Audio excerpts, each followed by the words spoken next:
Bonjour à toutes et à tous et bienvenue sur ce tuto consacré à Affinity. Alors, avant de commencer un tuto sur certains montages, il est important de connaître aussi les possibilités de certains outils justement pour la création de ces montages. Il faut comprendre aussi leurs fonctions et comment ils sont utilisés. Alors, avant de commencer, je vous invite d'abord à voir si vous avez ici votre fenêtre, oui, affichage, qui est afficher la barre d'outils. Si je décoche, donc faites bien ici activer, afficher la barre d'outils. Celle qui permet justement d'incorporer les fichiers RAW et ainsi de suite. Mais vous allez voir qu'elle a d'autres fonctions aussi. Ce que je vous invite aussi, c'est aller chercher une seconde fenêtre ancrable dans Affichage, Studio. Et vous avez ici Navigateur. Vous voyez, nous avions sur GIMP aussi. Donc je clique ici. Vous voyez où il y a marqué Navigateur. Je déplace. Vous voyez, je peux le mettre ici comme une seconde fenêtre verticale. Ou je peux le mettre en dessous en descendant. Vous voyez, ça devient bleu. Je lâche. Oups. Voilà, je lâche. Allez, viens ici. Enfin. Voilà. Elle se trouve ici en troisième petite fenêtre. Je vous invite aussi à aller mettre un onglet supplémentaire à la première fenêtre supérieure, enfin la première fenêtre supérieure, oui. Donc je vais aller dans Affichage, Studio, et je vais faire Historique. Très utile. Donc je le prends, je clique dessus, je reste appuyé, je viens au-dessus, vous voyez, il vient s'incruster, vous voyez, juste là, pas ici, mais là, à côté de Bibliothèque. Je peux revenir sur mon contrôle des couleurs. Alors, allons ouvrir, premièrement, une image. Ouvrir récemment. C'est une image que nous avons travaillé sur GIMP. Alors, justement, comme je vous ai parlé ici, l'option des outils, qui est Liquify Persona. Si je viens ici sur Liquify Persona, qu'est-ce que ça permet? Ça ouvre une fenêtre,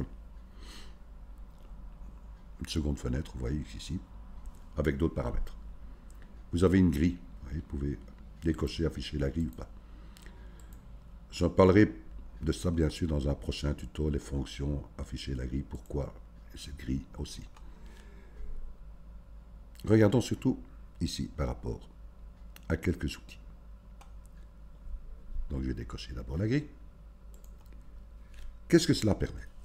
Mais sur GIMP, nous avions l'outil GoShare qui permet de faire certaines rectifications sur des zones, c'est-à-dire agrandir, réduire. Donc vous avez vu ça dans les précédents tutos sur GIMP. Ici, sur Affinity, il faut aller justement dans cette fenêtre qui est Liquify et jongler ici par exemple. Vous voyez, Liquify, outil figé. Alors, qu'est-ce que cela permet? Si je clique dessus, voilà, vous voyez, j'ai une bosse, elle est assez grande. Je peux réduire la taille. Je regarde. Encore la réduire un peu. Voilà. Et je vais figer, par exemple, ici, au niveau de l'épaule.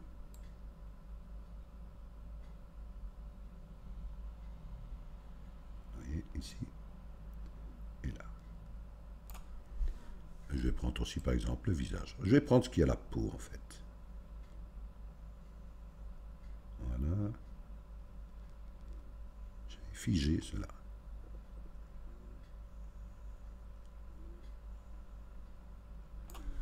Alors, une fois que j'ai fait mes zones que j'ai voulu figer, je vais aller dans l'outil ici, qui est Liquify, outil chasser avant. Je clique dessus. Je peux choisir ma gomme. Je peux la prendre plus grande, hein, donc j'ai ma taille. Vous voyez, je peux l'agrandir ici. Et je vais par exemple donner du volume aux cheveux. Donc en cliquant ici dessus, vous voyez, je donne du volume. Mais je ne touche pas. Oui, ici, je ne suis pas rentré dans la peau. Mais vous voyez qu'ici en dessous, par exemple, je peux donner du volume. C'est que je n'ai pas été assez loin. peux donner du volume. Ouais, j'ai pas été assez loin.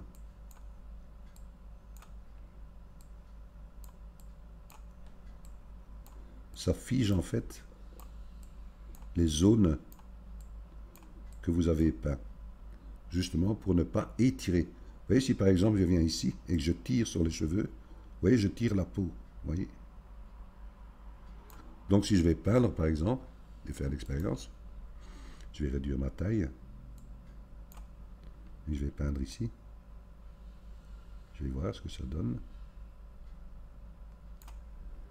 Je vais prendre l'outil, voilà, et je vais tirer.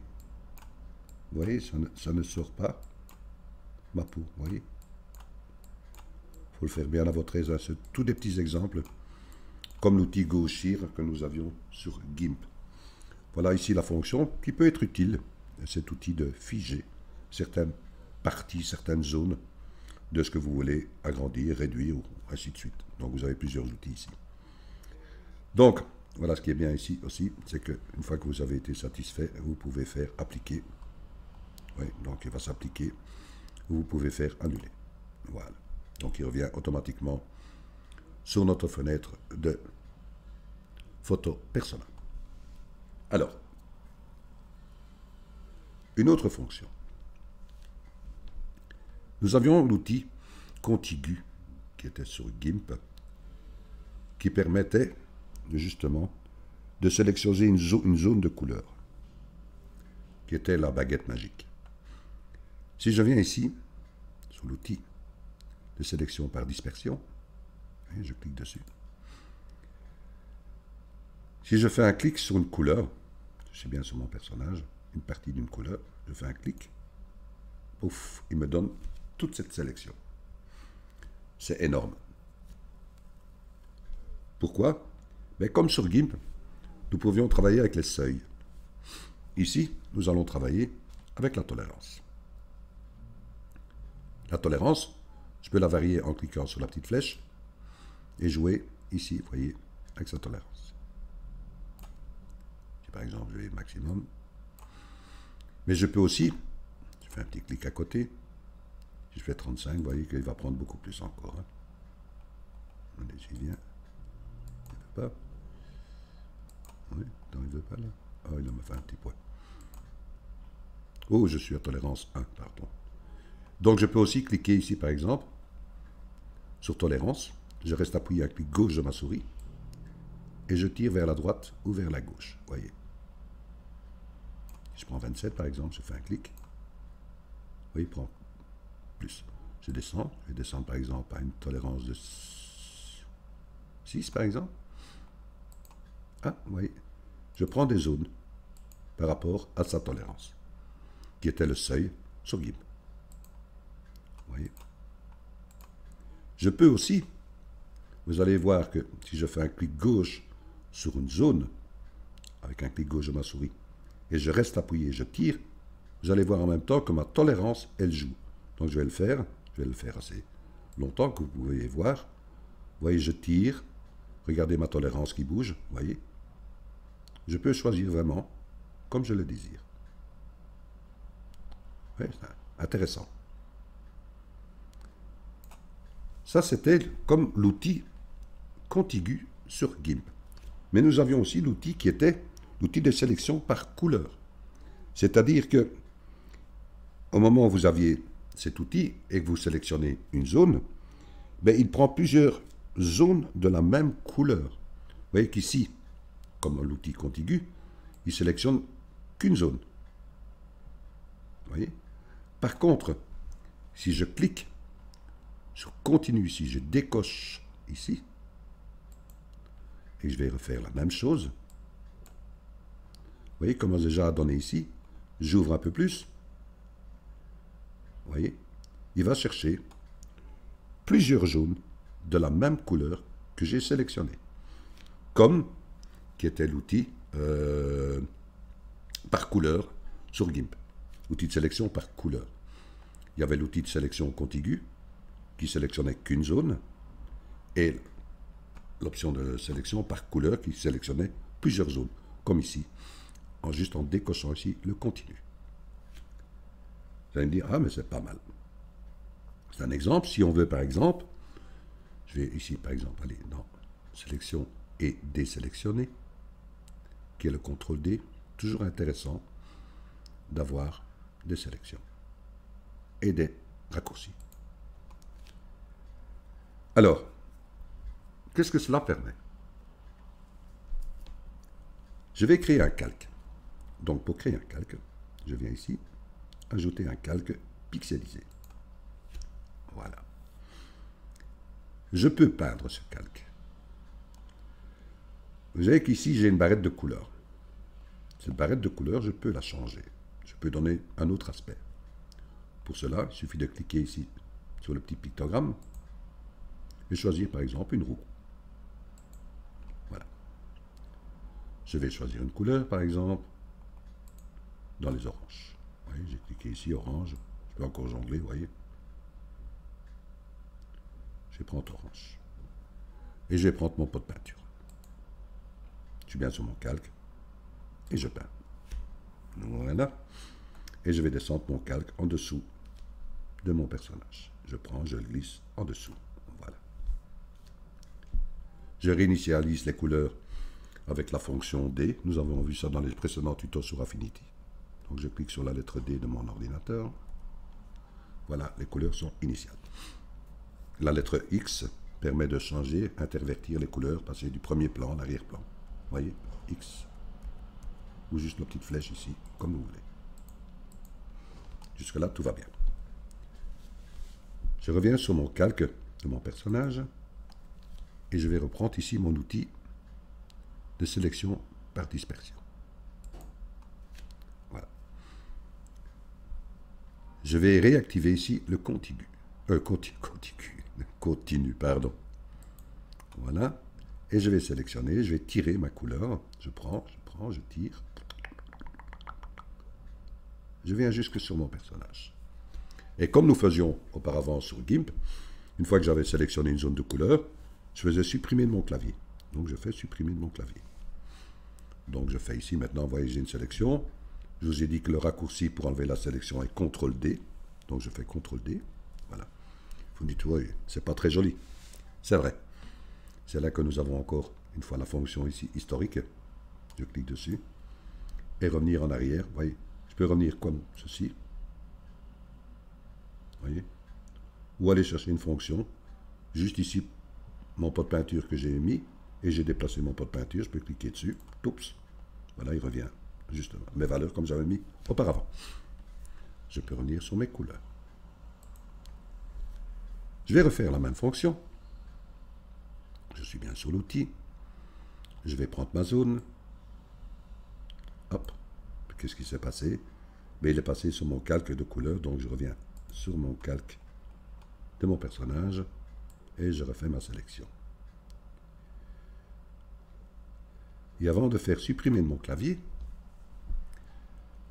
dans l'option de l'outil, d'ici, de l'outil sélection par dispersion, je vois que j'ai ajusté. Je clique dessus. Qu'est-ce qui se passe? Il me donne de largeur, donc je ne bouge pas et je vais peindre le bord.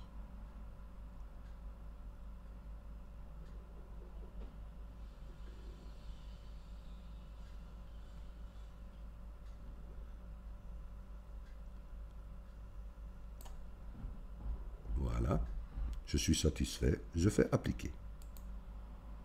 Boums. Qu'est-ce qui se passe maintenant? La sélection, je peux faire supprimer de mon clavier. Pouf.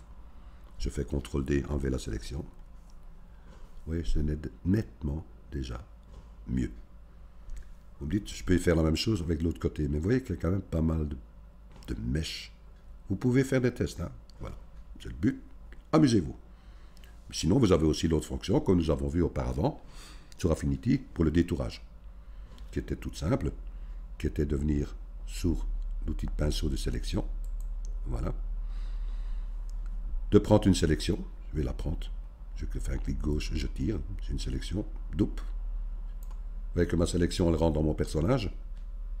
Je peux aller soustraire. Non, attendez, j'avais ici ajouter. Je vais faire, attendre, sélection, sélectionner. Voilà, je vais ajouter. Voilà. Je tire ma sélection. Là, je vais soustraire. Et ici, vous voyez, c'était la sélection soustraire. Donc, c'est bien ajouter une sélection. Donc, je l'ai mise. Ici, ça dépasse. Donc là, je vais soustraire en venant par l'autre côté. Voilà. Comme j'ai une sélection de l'arrière-plan qui est mise, mais je veux travailler sur mon personnage, donc je fais sélection inversée. Vous voyez ici, inverser la sélection de pixels. Voilà. Là, je peux ajuster. Voilà, ça va refaire le même travail. Là, je vais chercher mon bord, je peins. Voilà. Allons-y. Nous avons vu ça dans les précédents tutos.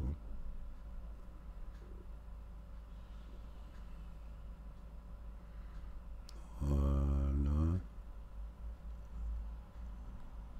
On s'amuse. C'est le but. Voilà. Là, ici, je vais chercher une sélection. Et je vais la mettre en tant que nouveau calque. Voilà. Et je fais appliquer. Et voilà. Vous me dites, ah oui. Je peux encore, puisque j'ai mon calque ici, si je réactive mon calque d'origine, mon arrière-plan, vous voyez qu'il remet également mon arrière-plan. Donc le calque que nous avons créé ici, c'est bien celui-là qui est détouré. En étant sur celui-ci, je peux un peu foncer le bord des cheveux.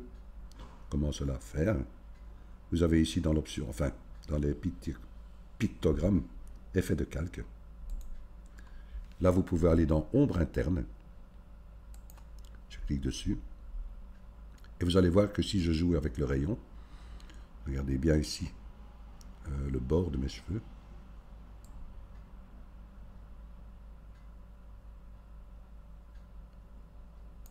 Alors, il ne donne pas plus. Il ne donne pas plus, non? Bizarre ça. Décalage. Je regarde. Intensité. Je regarde. Ah ouais, ça joue quand même, ouais. J'ai vu que... Ouais, ça s'est éclairci, vous voyez. Voilà, vous voyez.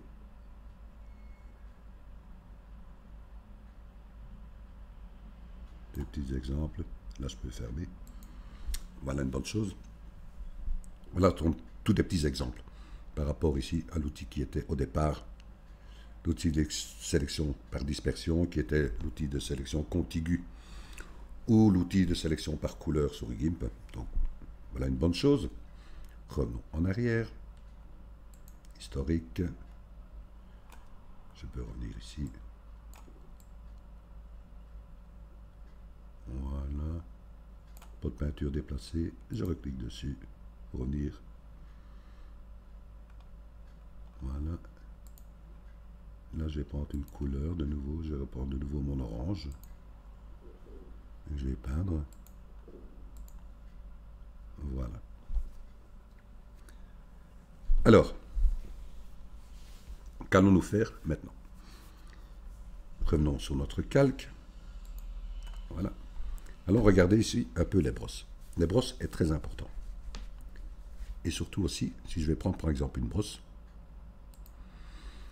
oui, j'ai ma couleur qui est là, puisqu'elle est ici mise en premier plan. Vous voyez que ça donne d'office son rendu. Vous voyez. Si je prends une autre couleur, oui, il met en rouge. Je reviens bien sur son orange. Voilà, vous voyez. Et vous voyez aussi que il a son flux, sa dureté, ainsi de suite. Si je peins, c'est par rapport justement à son flux et sa dureté. Pour être plus clair, si vous cliquez dans plus, voilà, vous avez ici ce genre de brosse qui vous donne sa taille, sa dureté. Donc si j'enlève la dureté, vous voyez. Donc au plus je vais aller sur la dureté et le flux, pardon. Et je vais donner aucun espacement, parce que voilà ici, je peux donner de l'espacement, vous voyez. Donc si je donne plus d'espacement, vous voyez qu'ici, regardez bien ma brosse, vous voyez que si je fais un petit clic, boum, vous voyez, c'est du 100%. Vous me dites oui. Si maintenant je diminue ma dureté,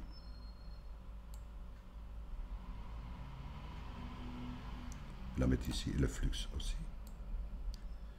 Voilà, je vais fermer. Si je peins, vous me dites, ah mais pourtant, je regarde sur ma brosse, je vois que c'est assez clair, mais ça donne quand même encore beaucoup de dureté dans la brosse. Pourquoi? Pourtant, j'ai diminué mon flux. Le flux, je peux le diminuer en faisant un clic sur le flux que vous voyez ici. Je reste appuyé et je tire vers la gauche ou vers la droite avec mon curseur de ma souris. Vous voyez? Donc, je vais mettre par exemple même à 9 ou 11. Je vais diminuer la dureté aussi à 15. Et vous voyez que ça reste quand même encore assez dur. Pourquoi? Ben, allons voir dans plus. Mais pourquoi? Parce que j'ai mis mon espacement à 0. Donc, il compresse tout. Il suffit que j'ouvre un peu plus l'espacement. Je vais fermer. Et si je peins maintenant, vous voyez, c'est beaucoup plus doux. Vous voyez? Très important. N'oubliez pas aussi que pour trouver la taille de votre brosse, si vous voulez travailler, vous voyez que moi, si j'augmente ou je diminue ma brosse, c'est juste avec la fonction d'un raccourci que j'ai donné. Pour cela, il est très utile pour vous d'aller faire également des raccourcis sur vos brosses. Parce que si vous voyez que je clique dans brosse, vous avez l'outil pinceau de remplacement, vous avez l'outil de pinceau bien sûr, mais vous avez aussi l'outil de pinceau qui est la gomme. Donc ici je vais prendre l'outil pinceau, maintenant je vais reprendre mon pinceau. Voilà. Il suffit simplement d'aller dans édition, dans préférences, prenez votre temps à le faire, c'est important d'avoir des raccourcis, surtout sur la taille des gommes bien sûr, et des pinceaux.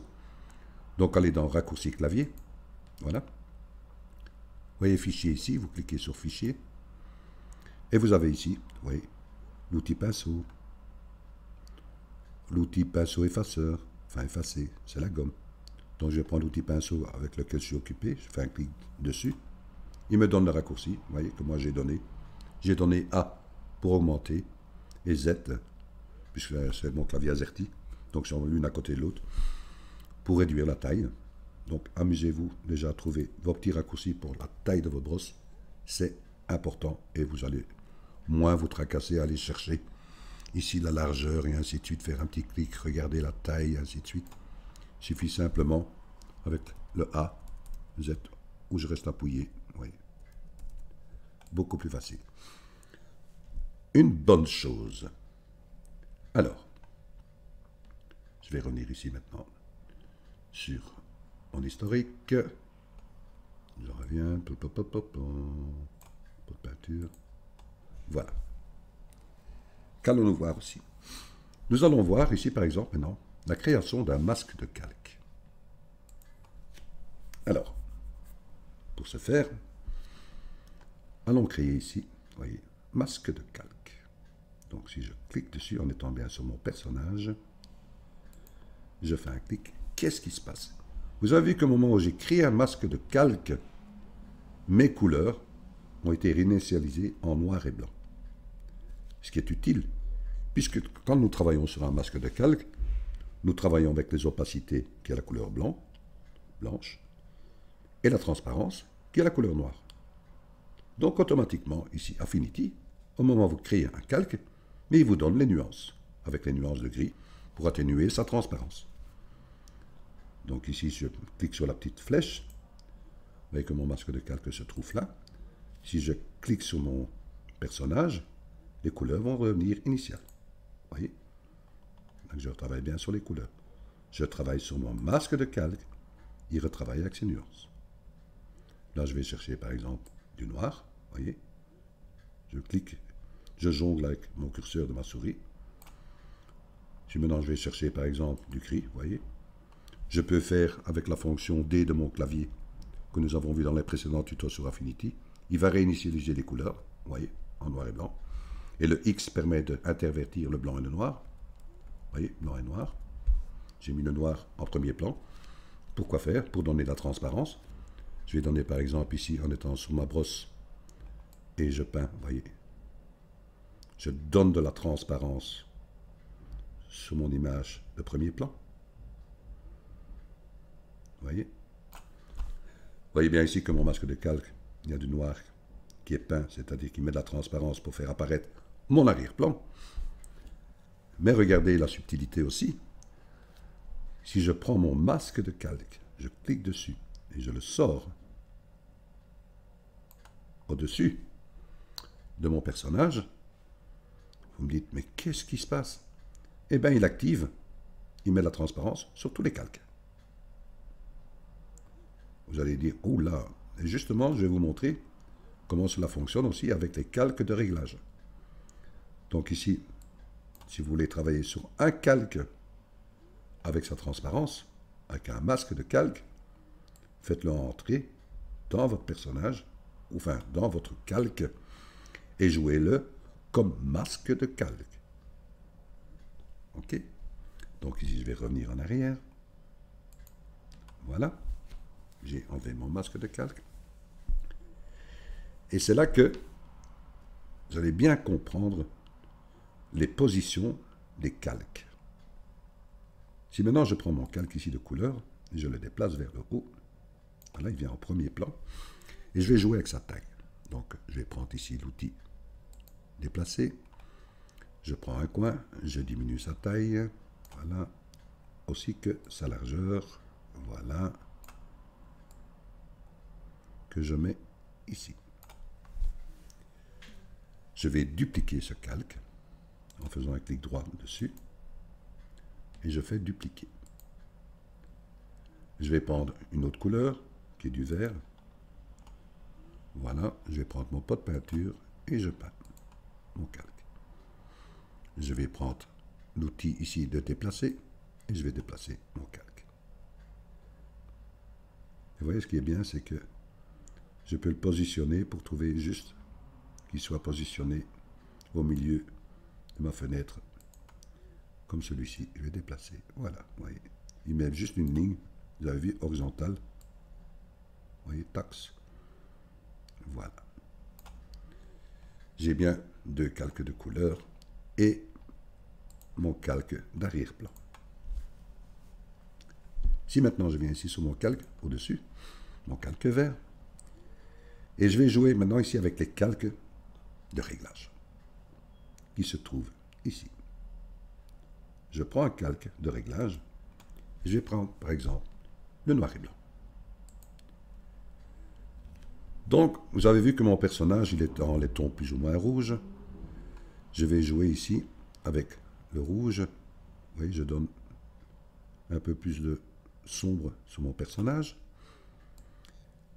J'ai un calque, vous voyez, le orange qui est là, vous voyez, qui est ce calque-ci. Si je joue avec les jaunes, vous allez voir qu'il va travailler plus sur ce calque-là. Vous voyez? Puisque je travaille avec les couleurs jaune, orange. C'est pour vous montrer. Hein. Et alors mon calque vert, je vais aller dans les couleurs vertes, c'est ce calque-ci. Je vais aussi jouer, vous voyez, avec sa luminance. Je suis satisfait. Maintenant, regardons un peu ce qui se passe. Vous voyez que mon calque de réglage noir et blanc, comme il est au-dessus, mais il joue sur tous les calques. Il met en noir et blanc tous les calques, puisque je lui ai demandé un calque de réglage noir et blanc. Mais on parle bien de calque. On ne parle pas uniquement de réglage. C'est-à-dire, si je prends mon calque de réglage noir et blanc et que je le mets comme calque dans mon calque vert, qui est celui-ci, vous voyez, je le prends, je le glisse en tant comme masque de calque. Je ne sais pas si je suis dedans. Voilà. Non, je ne suis pas dedans. Voilà, là je suis dedans. Vous voyez, il est pris comme le masque de calque que je viens de faire auparavant. Mais ici, en tant que masque de calque en tant que réglage, en noir et blanc. Qu'est-ce qu'il a fait? Mais il ne travaille que uniquement sur le calque vert. Vous voyez, puisque voilà, si je décoche, vous voyez, c'est bien le calque vert. Donc je réactive mon masque, mon calque de réglage, mais il travaille comme masque de calque aussi. Vous voyez? Donc ici, je lui ai demandé de mettre en noir et blanc, avec une opacité complète, donc il me le met en noir et blanc. Uniquement sur mon calque vert. Jusque-là, vous suivez? Si maintenant je le sors, vous voyez, ça change. Hein? Je le mets juste en dessous de mon calque vert.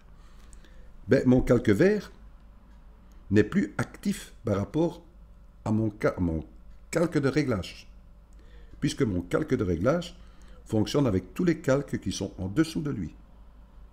Dont le calque vert est inactif par rapport à son calque de réglage. Par contre, il travaille sur les deux autres. Mon calque qui était en orange et mon arrière-plan. Si maintenant je rentre avec mon calque dans mon calque orange en tant que masque de calque, ben, vous voyez qu'il masque mon calque orange puisqu'il travaille comme masque de calque dessus. Vous voyez? Donc je vais prendre la plus belle preuve. Si je prends maintenant ici une couleur initiale, je vais mettre D, je vais mettre en noir et blanc. Je vais prendre une brosse. Voilà. Et je vais peindre. Donc il va faire quoi? Il va faire apparaître quoi? Mais de l'orange. Puisqu'il travaille en tant que masque de calque sur un calque orange. D'accord? Donc je le montre ici. Vous voyez? Il fait apparaître de l'orange. Jusque-là, ça va? J'espère pour vous. Si maintenant, je sors, je prends mon calque, je le sors, qu'est-ce qui se passe? Si je ferme, voilà, vous allez mieux comprendre. Donc, il n'active pas mon calque qui sont au-dessus de lui, qui est le calque vert et le calque orange, d'accord? Et il laisse bien, en noir et blanc, mon arrière-plan. Mais vous voyez que j'avais peint une petite transparence dans mon calque quand il était sur mon calque orange. Bon, on ne le voit pas puisque mon calque orange est derrière. Donc si je désactive ici mon calque orange, vous voyez qu'il a donné de la couleur à mon personnage, puisque je lui ai demandé de mettre de la transparence sur mon calque noir et blanc. Donc il active mon calque qui est en dessous, c'est mon arrière-plan. Donc il travaille dessus, il est opérationnel sur mon calque en dessous. Donc je lui ai mis de la petite transparence. Donc la plus belle preuve. Hein. Vous voyez, si je viens, je continue. Il met de la couleur. Hein, vous voyez. Il met de la couleur dessus. Donc si maintenant je reviens en dessous, je le mets en dessous. Là, je peux réactiver les calques. Vous voyez. Je reprends mon calque, je reviens tout à fait au-dessus. Voilà. Il donne de la transparence par rapport à tous les calques qui sont en dessous. Le calque vert, ben, il ne joue pas puisqu'il est sur la droite. Par contre, mon calque orange, si je décoche, vous voyez, il a mis de la transparence aussi sur mon personnage. J'espère que vous avez compris. Prenez bien votre temps. Donc, je vais le repeindre en blanc. Comme ça, vous allez mieux comprendre. Voilà. Je suis bien sur mon calque de réglage hein, que j'ai repeint en blanc. Vous voyez? Amusez-vous. Vous prenez votre calque. Vous le glissez en tant que masque de calque. Vous voyez? Ici, il est en masque de calque sur mon calque vert. Automatiquement. Ben oui. Il le met en noir et blanc. Puisque c'est ça que je lui ai demandé. Et il le met les autres intacts. Puisqu'il travaille en masque de calque. Si par exemple je sors maintenant. Voilà. Le vert n'est plus opérationnel, puisque mon calque de réglage est en dessous. Par contre, il est opérationnel sur les deux autres. Il prend tout ce qui est en dessous, sauf s'il travaille en masque de calque. Voilà. Prenez bien votre temps. C'est très important, mais vous allez comprendre. Donc, enfin, c'est compliqué, oui et non. Mais faites-le bien à votre aise. Faites des tests. C'est le but. C'est justement par rapport à tout cela qui permettra de faire de très très beaux montages. Un grand merci de votre écoute et je vous dis bien sûr à très bientôt pour un nouveau tuto. Merci à vous.